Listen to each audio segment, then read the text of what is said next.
Many people have said that nurses here in Germany can't save enough to invest back home, but I'm here to challenge that idea. Hi guys, my name is Leila. I'm a nurse here in Germany, earning a normal salary of 3,300 euros per month. And guess what? I am currently investing in an Airbnb project that's going to bring me financial freedom in just 2 years. I came to Germany just like any other, and I did not have any big financial plans, not even small financial plans. My plan was to do FSJ and improve on my German language, go back to my home country and study and maybe become a German teacher in a certain high school. Hardly did I know that God had a plan for me. I was to stay here in Germany and start studying and learning to become a nurse. Thank God I had the motivation and the courage to begin a new life in a foreign country. Of course, I missed my friends and I didn't have friends here in Germany. So I thought after FSJ, I'll go back home, meet with my friends and have a normal life. But then I thought to myself, what do I have back home? I had nothing,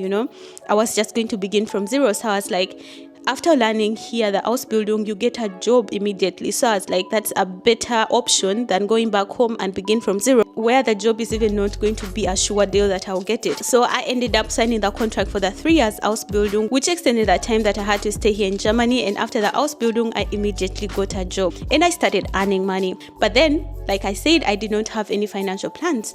But over time, I decided to research of how I could make the most of what I earn. Not to live lavishly, but to make something meaningful. And for me, that meant building houses back home to serve as Airbnbs or family rentals. A lot of people still ask me, isn't 3,300 too little to build anything? Or can you really save from that in Germany? And I always say, you can do more than you think with the right mindset, budget, and long-term vision. And that's why I always do a vision board, and also I started doing a budget so that I know where my money goes monthly. Right now I'm working on a multi-unit Airbnb project, and it's not just a dream. I already started laying the foundation. Every month I put away a specific portion of income, and if you have been following me, you must have seen in my budget. I made a budget and I realized that I can save extra money in a month, and that's 1,300 euros every month. So I put the money extra in my savings account, and that money is the one helping me to finance the project. And also I decided to increase on the income that I get monthly by getting a side hustle job. So I really save a lot monthly. Since I am not in my home country to control the building process, I made sure that I work with reliable builders, and also I made sure that I have someone that is controlling the project for me. Because if you guys know, there is a lot of risks if you are doing construction without having someone to control things for you.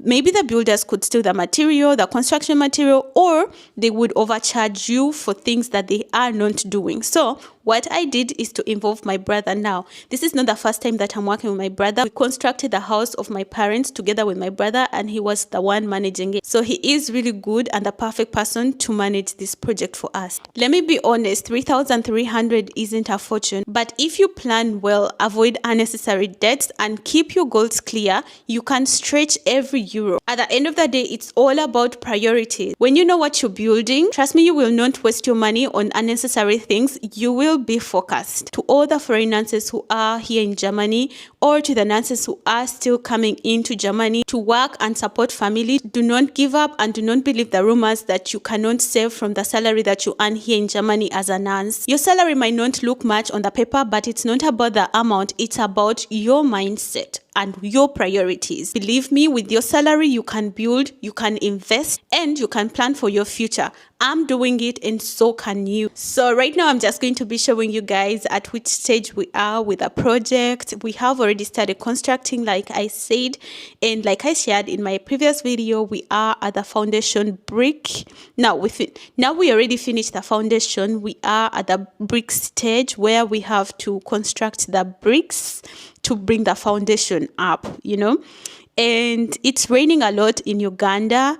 Every day my brother goes to the site, they have to wait like 4 hours, then they start building, because at 7 up to like 10 o'clock they cannot do anything. It's usually raining. It's a rainy season in Uganda, unfortunately. But that's not a disadvantage, because he said for the concrete to dry, the concrete will need water so that it dries up very well without cracks. Okay, so it's actually good that it rains, So this is the stage that we are at, as you see in the videos. I hope you're already seeing the videos. I'm also seeing the videos on my phone. My brother sends us photos all the time and video clips all the time to show us where they are at, and we make sure that he is at the site every day because we do not want to take any risks that material is stolen or the builders did not turn up or things have gone wrong. And also the other thing that we made sure is that we have an engineer and an architect who are going to be on site. Okay, so at each stage they control what the builders are doing, you know. So up to this stage we have spent like 6,500 euros, and we are still spending because we want to do the first phase. In the first phase is columns, foundation plus the first slab. So once we finish that, that's the first stage for us, and then after we plan for the next. Now there is someone who asked me, there are some questions that I got on my previous video. Let me see if I noted them down. Someone asked me, people say, okay, wait, let me see if I ask, people sent me questions on the previous video, and I said I will answer them in my next one.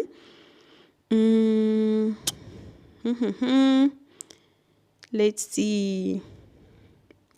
I have to scroll down. I note my questions down all the time, and it must be somewhere here. Oh my god, it's really need to scroll down so much. Okay, let me first pause, or let me just show you guys the project as I look for the questions.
So for the first question, someone asked, what's the total estimate of the whole project? So we have a total estimate that the architect put on the BOQs that he did for us when he was doing the plan.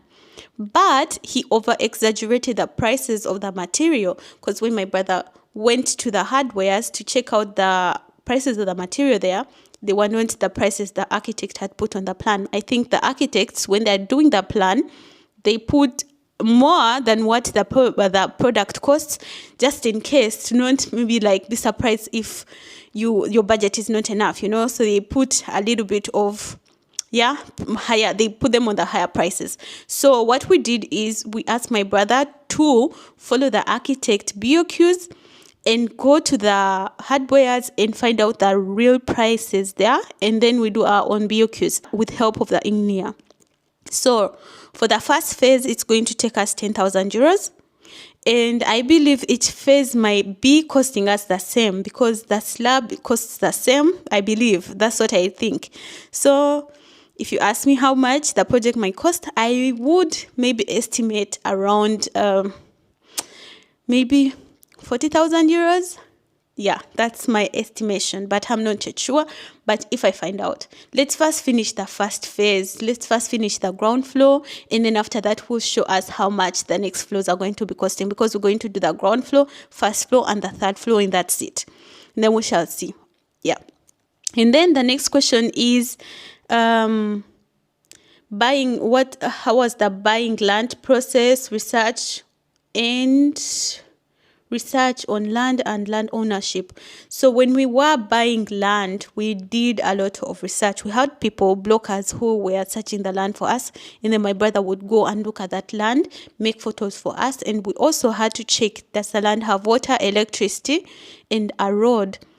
And also, we never wanted a land that is too near on the road side, like on the main road. So we found the perfect land, and then after we did they gave us the land title, and we got a lawyer to search about the land. So we paid this lawyer, he did his search about the land, and he said, okay, this is the owner, this is the true owner of the land. So when he confirmed that, we went on to purchase the land. So we went to the offices, the land offices, we did also the land offices do their own research, so they also did research. And then after we paid for the land, and they gave us the land title. So those were the main questions that people left on the previous video. If you have any questions, comment them down below and I will be answering them. Thank you for watching, and I would say if this inspired you, like, comment, or share it with someone who needs encouragement today. Until next time, bye.